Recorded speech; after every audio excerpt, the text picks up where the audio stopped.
Today we are still factoring trinomials. This is still considered backwards FOIL. The only difference is now today whenever you have a number in front of x squared, it might not necessarily be a GCF. Last class when you had a number in front of x squared, you could divide it out by every term. Today that might not always happen. So when this happens, your steps are exactly the same. The only difference is at the beginning you're going to multiply 2 times negative 6, which is negative 12, and you're looking for two numbers that multiply to give you negative 12 and add to give you 1, since there's a 1 in front of x. If you're having trouble finding those two numbers, you can always make your table. We can use 1 and 12, 2 and 6, or 3 and 4. The combo that adds on this problem to give you positive 1 is negative 3 and 4.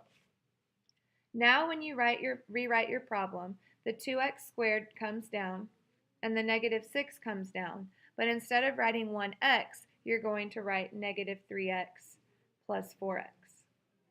Everything after this point is exactly the same as last class. You're going to factor by grouping, or you can create your box. Your choice.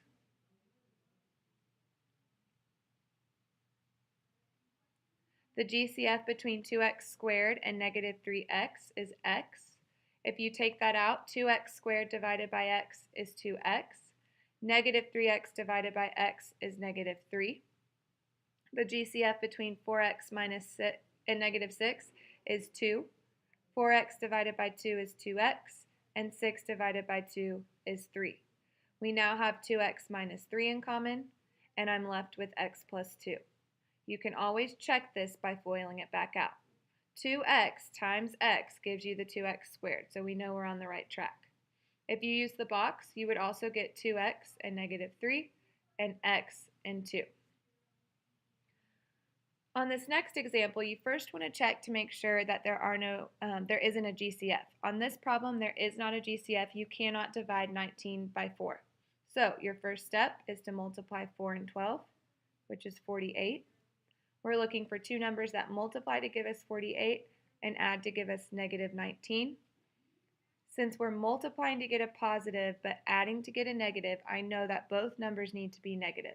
So we can use negative 1 and negative 48, negative 2 and negative 24, negative 3 and negative 16, negative 4 and negative 12, or negative 6 and negative 8.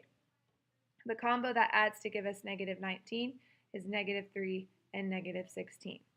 Again, the 4x squared and the 12 are going to stay, but instead of writing negative 19x, we're going to write negative 3x minus 16x. At this point, if you like the box, you would make your box.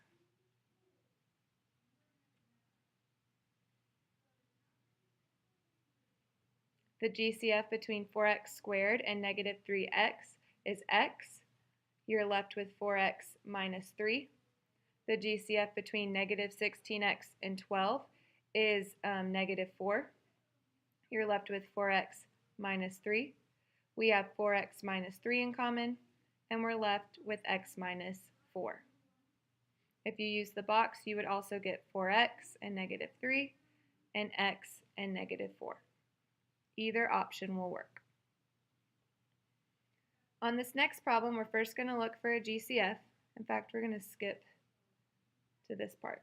We're first going to look for a GCF. Since we don't have a GCF on this one, we're going to multiply 6 times negative 2, which is negative 12. We're looking for two numbers that multiply to give us negative 12 and add to give us 11. Our options are 1 and 12, 2 and 6, or 3 and 4. The combo that adds to give us 11 is negative 1 and 12. So when we rewrite this, we have 6x squared minus 1x plus 12x minus 2. At this point, you would also make your box if you prefer box. The GCF between 6x squared and negative 1x is x. We're left with 6x minus 1. The GCF between 12x and 2 is 2.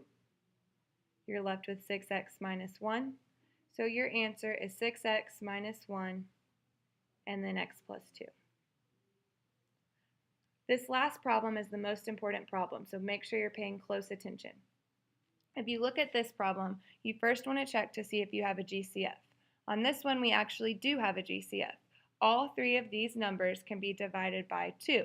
And since our first term is negative, we're going to take out negative 2. Well, negative 6 divided by negative 2 is 3. 38 divided by 2, or negative 38 divided by negative 2 is positive 19. And negative 40 divided by negative 2 is positive 20. The negative 2 that we took out, that's our GCF, so it's going to stay out for now. But we still have a number in front of x squared.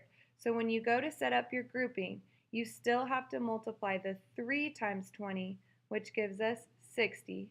We're looking for two numbers that multiply to give us 60 and add to give us 19.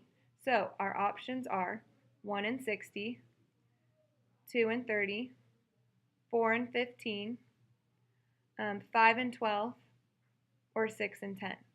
The combo that adds to give us 19 are 4 and 15.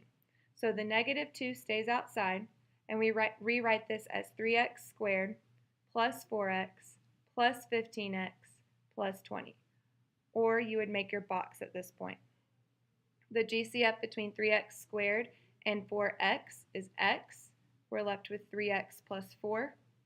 The GCF between 15x and 20 is 5. You're left with 3x plus 4. We have 3x plus 4 in common, and we're left with x plus 5, and you have to make sure that the negative 2 is in front. If you're having trouble with the grouping part, go back and watch my video on factor by grouping. This video has only had one new step when you're multiplying the number in front of x squared.